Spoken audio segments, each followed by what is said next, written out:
hello everyone आजिर भिडिओলৈ স্বাগতম জনাইছো ৰাজ্যৰ কেইটামান গুৰুত্বপূৰ্ণ খবৰ ব্ৰেকিং নিউজ অসমত এতিয়া ভয়াবহ বান পৰিস্থিতি পৰিলক্ষিত হৈছে অসমৰ কেইবাটাও অঞ্চলত বানৰ প্ৰভাৱ এই ক্ষেত্ৰত টেলিফোনৰ জৰিয়তে ৰাজ্যৰ বান পৰিস্থিতি খবৰ ল'লে প্ৰধানমন্ত্ৰী মোদীয়ে কয় যে অসমৰ বান পৰিস্থিতিৰ সৈতে মোকাবিলা কৰিবলৈ ৰাজ্য চৰকাৰক সকলো ধৰণৰ সহযোগিতা কৰিব বুলি আশ্বাস প্ৰদান কৰিছে মুখ্যমন্ত্ৰী হিমন্ত বিশ্ব শৰ্মাই এই বিষয়ে টুইটাৰৰ জৰিয়তে অৱগত কৰে বানৰ ফলত দক্ষিণ হালমাৰা মানকাচৰ জিলাত বান পৰিস্থিতি ভয়াবহ দিশে গতি কৰিছে বিপদসীমাৰ পৰা 54 সেণ্টিমিটাৰ ওপৰেৰে বৈছে ব্ৰহ্মপুত্ৰ নদীৰ পানী জিলাখনৰ বহু অঞ্চল পূৰ্বৰে পৰা হৈ আছিল জলমগ্ন ব্ৰহ্মপুত্ৰত পানী বৃদ্ধি পোৱাৰ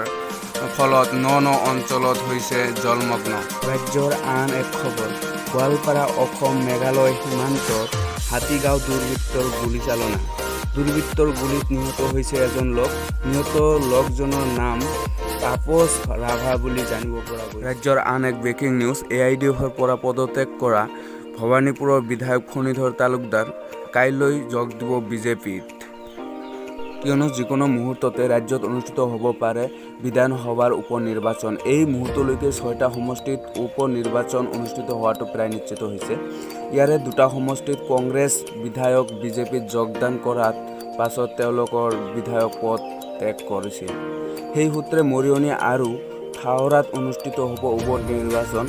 আনহাতে কেন্দ্ৰীয় মন্ত্ৰীৰূপে সৰ্বানন্দ সোণোৱালে যোগদান কৰাত মাজুলী সমষ্টিত উপনিৰ্বাচন অনুষ্ঠিত হ'ব আন এক খবৰ আসাম ৰাইফলৰ নামত একাংশ অসাধু লোকে চলাই আছে ব্যৱসা ইতিমধ্যে অসম আৰক্ষীৰ জালত পৰিছে এই অসাধু চক্ৰৰ লগত জড়িত কেইজনমান ব্যক্তি আৰক্ষীৰ জালত পৰিছে ইটোৰ পিছত সিটোকৈ ভুৱা আসাম ৰাইফলৰ গেং মেম্বাৰ আন এক খবৰ বলিউড অভিনেতা আৰমান কোহলিৰ ঘৰৰ পৰা এনচিজিবিয়ে ড্ৰাগছ জব্দ কৰাৰ পাছত শেহতীয়াকৈ 12 ঘণ্টাৰ জেৰাৰ অন্তত গ্ৰেপ্তাৰ কৰা হৈছে অভিনেতাগৰাকী শনিবাৰে সন্ধিয়াৰে পৰা জেৰাৰ অন্তত দেওবাৰে পুৱতি নিশা গ্ৰেপ্তাৰ কৰা হয় অভিনেতাগৰাকীক আন এক ব্ৰেকিং নিউজ ভয়ংকৰ পথ দুৰ্ঘটনা 18 জনৰ 12 জনে মৃত্যু 6 জনৰ অৱস্থা অতি সংকটজনক আৰু এই ঘটনা সংঘটিত হয় ৰাজস্থানত মঙলবাৰে পুৱা আন এক আন্তঃৰাষ্ট্ৰীয় খবৰ আফগানিস্তান তালিবানৰ হাতত এৰি আমেৰিকান সৈন্যৰ অন্তিমখন বিমান উৰা মাৰিল স্বদেশলৈ